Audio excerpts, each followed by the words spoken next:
June 6, 1944. 0:15 hours. The coast of Normandy, France. The air inside the concrete bunker of Widerstandsnest 62 is cold, damp, and smells of stale tobacco smoke and wet wool. Outside, the English Channel is a chaotic, churning abyss of black water, whipped into a frenzy by a gale that has battered the coast for days. To the German sentry peering through the narrow firing slit, the darkness feels absolute, a protective shroud woven by the weather itself.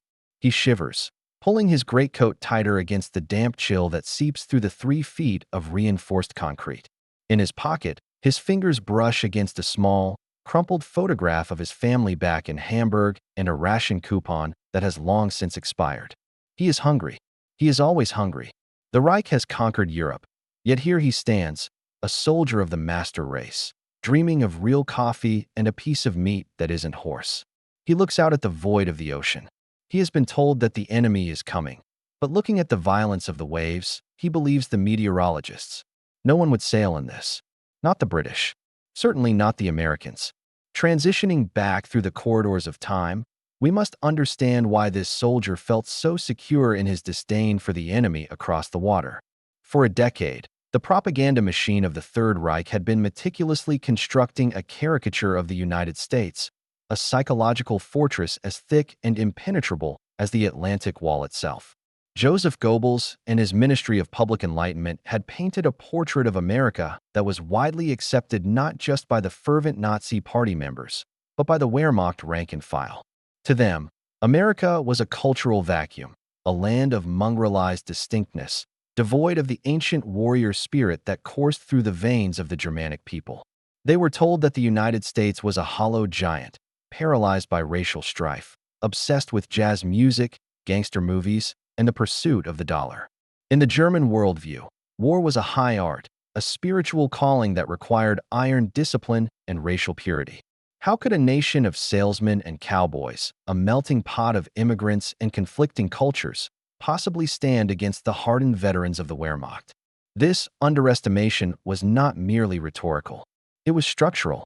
In Berlin, the assessment of American industrial potential was dismissed as Jewish bluff. German intelligence reports frequently highlighted the softness of the American GI.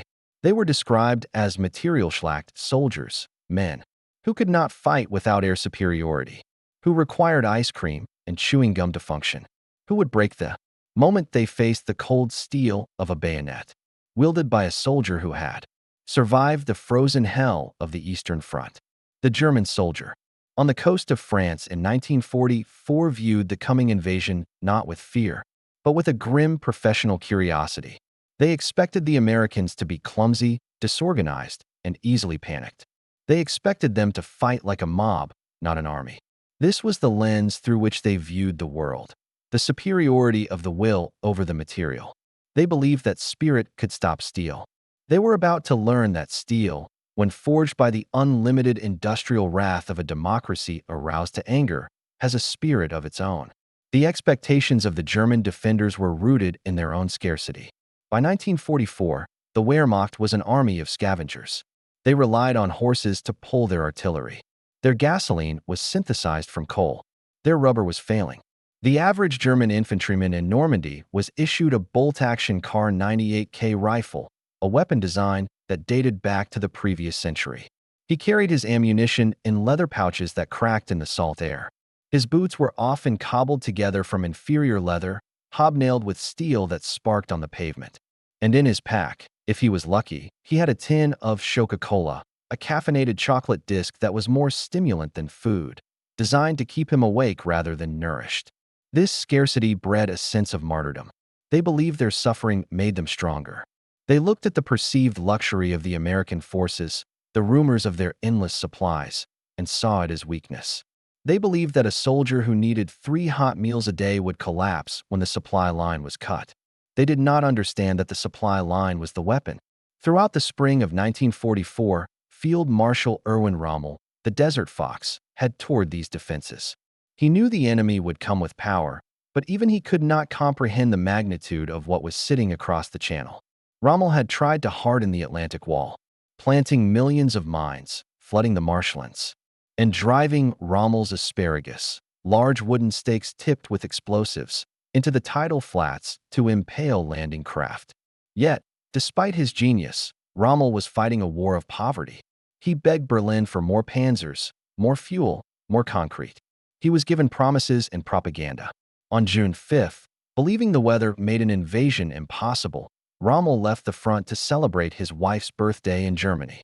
He took with him a pair of gray suede shoes as a gift, a symbol of the domestic normalcy he desperately wanted to preserve. The silence along the coast that night was the silence of a trap waiting to be sprung, but the Germans did not realize they were the ones inside it. Then came the sound. It started as a low vibration, felt in the teeth before it was heard with the ears. It was 2 o'clock hours. The sentry in WN 62 stopped rubbing his hands together. He pressed his face to the slit. The vibration grew into a roar, a deep, rhythmic thrumming that seemed to emanate from the sky itself. It was the sound of air power on a scale the world had never seen. Over 11,000 aircraft were painting the night sky with invasion stripes. The darkness above Normandy was not empty. It was solid with aluminum and high explosives. The weak Americans, the ones who supposedly cared only for comfort, were throwing themselves out of C-47 transport planes into the chaotic blackness over the Cotentin Peninsula. They were landing in swamps, in flooded fields, in the backyards of terrified French farmers. They were scattered, lost, and disorganized, just as the Germans might have predicted. But instead of panicking, instead of waiting for orders that would never come, the gangsters began to improvise. Small groups of paratroopers, men from the 101st and 82nd Airborne, formed ad hoc squads. They used children's toy crickets to identify each other in the dark. 1 click, 2 clicks, a terrifyingly simple tool of war that baffled the rigid German patrols. As dawn broke, the gray horizon of the English Channel underwent a transformation that defied human comprehension. To the German soldiers manning the MG-42 machine guns in the bluffs overlooking Omaha Beach, the sea simply ceased to exist. In its place was a city of steel. 5,000 ships, battleships, destroyers, cruisers, and thousands of landing craft stretching as far as the eye could see. It was an armada that rendered the German concept of total war laughable. The Kriegsmarine, the German Navy, had virtually vanished from the surface, while the Allies had built a bridge of ships from England to France. The psychological impact of this sight cannot be overstated. For years, the German soldier had been told that U-boats were starving England, that American production was a lie. Now, looking at that horizon, the lie evaporated.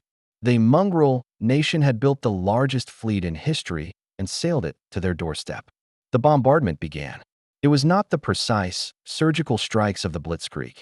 It was a sledgehammer. The earth shook as 14-inch naval guns from the USS Texas and USS Arkansas hurled Volkswagen-sized shells into the French countryside. The concrete of the bunkers cracked.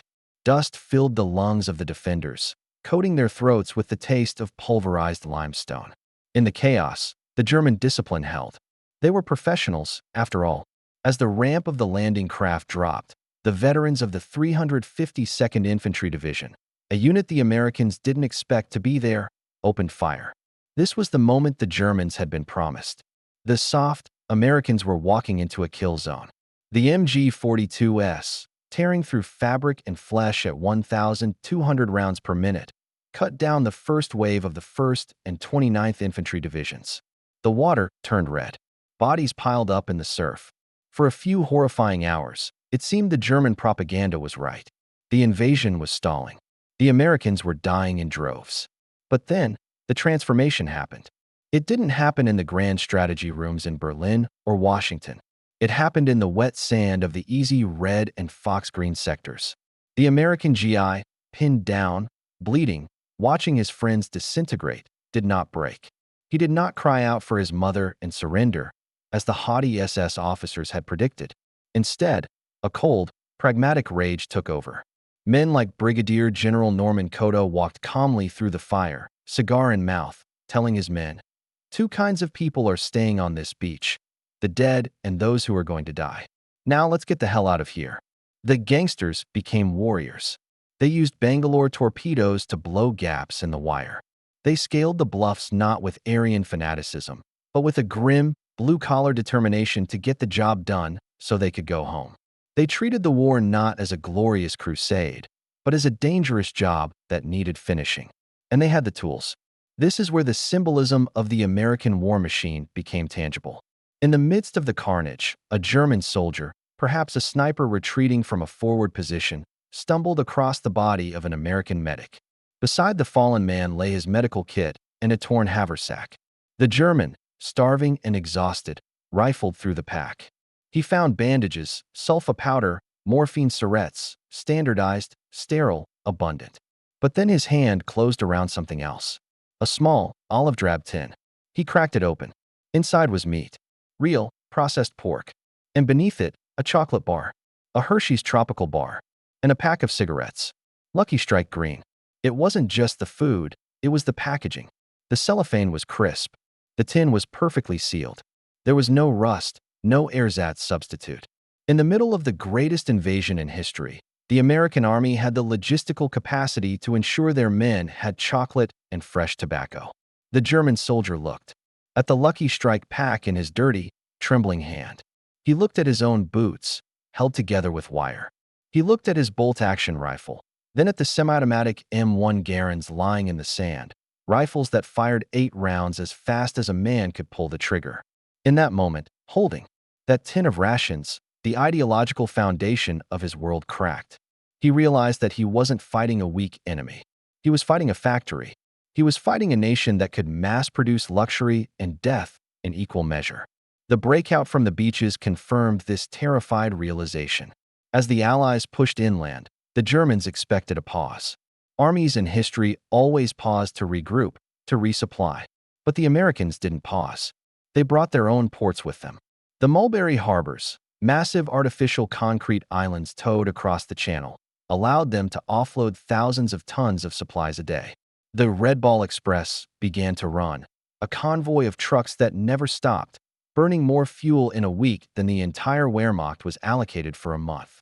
The German soldier, digging into the hedgerows of the bocage, looked up to see P-47 Thunderbolts prowling the sky like hawks. If a German tank moved, it was destroyed. If a German supply wagon appeared on a road, it was strafed. The Luftwaffe, the pride of the Reich, was nowhere to be seen. The joke among the German ground troops became a bitter eulogy. If the planes are silver, they are American. If they are dark, they are British. If they are invisible, they are ours. The confrontation of cultures reached its peak in the prisoner of war cages. As thousands of German troops surrendered, emerging from their holes with hands raised, they were marched past the rear echelons of the U.S. Army. They expected to be executed, or at least treated with the same brutality they had inflicted on the East. Instead, they were met with indifference and abundance. They walked past field kitchens churning out hot stew, white bread, and coffee. They saw mechanics swapping out entire tank engines in a muddy field, discarding parts that a German mechanic would have spent a week repairing. They saw African-American soldiers driving trucks, carrying rifles, working with a coordination that defied the Nazi racial theories of disorganized subhumans. One captured German major, staring at a depot stacked 20 feet high with crates of ammunition and Coca-Cola, reportedly wept. When asked why, he didn't mention the defeat of his country. He pointed to the crates and said, "I knew we had lost the war when I saw that you had special ships just to bring you ice cream." It was a collision of realities. The German soldier had been fighting for an ideology of scarcity and sacrifice, where the state was everything and the individual was fuel. The American soldier was fighting with the weight of a consumer economy behind him. The weakness of America, its diversity, its capitalism, its chaotic democratic noise, turned out to be its greatest strength. The ability to innovate, to mass produce, to overwhelm the enemy not just with courage, but with sheer weight of metal, was something the aristocratic Prussian mind could not compute. They had prepared for a fencing match. The Americans brought a bulldozer. The M1 Garand was not an elegant weapon compared to the German Mauser, but every GI had one, and every GI had hundreds of rounds to fire. The Sherman tank was inferior to the Tiger tank one-on-one, but there were 5 Shermans for every Tiger, and when one Sherman burned, 2 more rolled off the ship to replace it. The psychological collapse of the German army in the West was accelerated by this realization. It is hard to die for the concept of the master race when the inferior race has better boots, better food, better medicine, and total control of the sky. The propaganda films of 1940, showing confident stormtroopers marching through Paris, felt like a hallucination from a different century. Now, the reality was the endless drone of aircraft engines and the sight of the white star painted on the hoods of 10,000 trucks. The German soldier realized he had been lied to. The Americans were not soft. They were merely slow to anger. And their anger, when fully industrialized, was a force of nature.